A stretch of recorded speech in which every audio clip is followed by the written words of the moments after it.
శాశ్వత్ మా జీవితంలో కృష్ణ వరం అడుగుతున్న విను.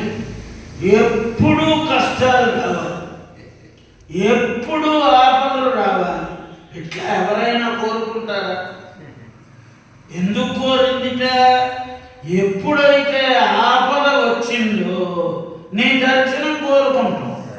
అందుకని విపదస్సంతు నశ్యశ్వత్ తత్ర తత్ర జగద్గురు భవతో దర్శనం యత్స్యాద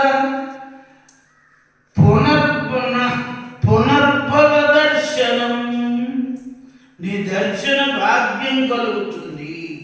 అందుకనే దుఃఖం ఎంత గొప్పదో కుంతికి తెలిసినట్లు మరో భక్తుడికి తెలియదు. అసలు అంత సుఖం కోరుకునే వాళ్ళే, ప్రజలంతా కూడా సుఖం కోరుకునే వాళ్ళే, కష్టం ఎవ్వరు కోరుకోరు. కానీ మనం గమనించాల్సింది ఏంటంటే ఈ ప్రపంచంలో సుఖం అనేది లేదు. ఒక్క చోట సుఖం ఉంది. ఎక్కడ? భగవత్ పదార్థం చేసినప్పుడే సుఖం. కనుక దుఃఖమే సుఖం వేషంతో వస్తుంది.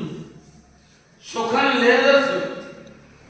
దుఃఖమే సుఖం వేషంతో వస్తుంది. ఆ విపరీతమైన వేచి వేస్తాం.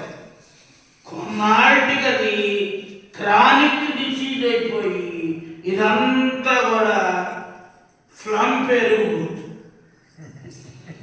అక్కడి నుంచి ఏసి కొంచెం తగిలిన చలిగాలి వచ్చింది.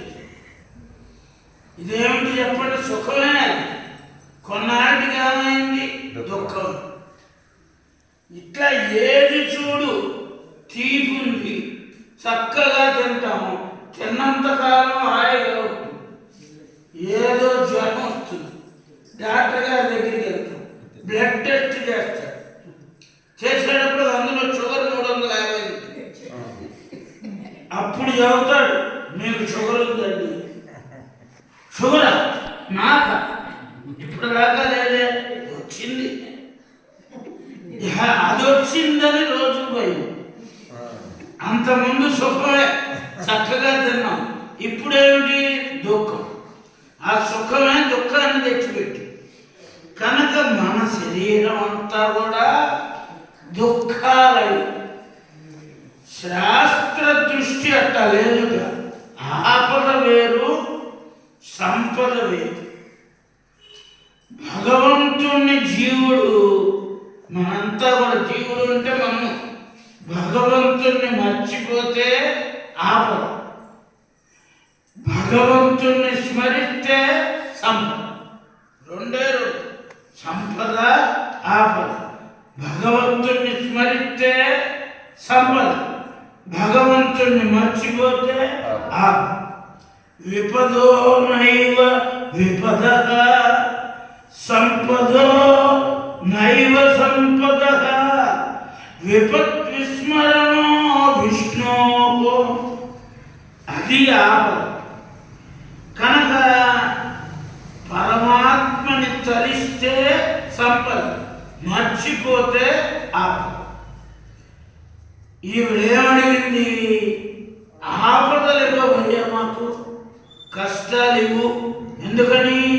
కష్టం వచ్చినప్పుడల్లా నిన్ను పిలుస్తాం, నీ దర్శన భాగ్యం కలుగుతుంది. శ్రీకృష్ణ యదుభూషణ నరసఖ శృంగార రత్నాకర లోకద్రోహి నరేంద్ర వంశధన లోకేశ్వర నీకు మృగద త్రుంపవే భవరతల్ని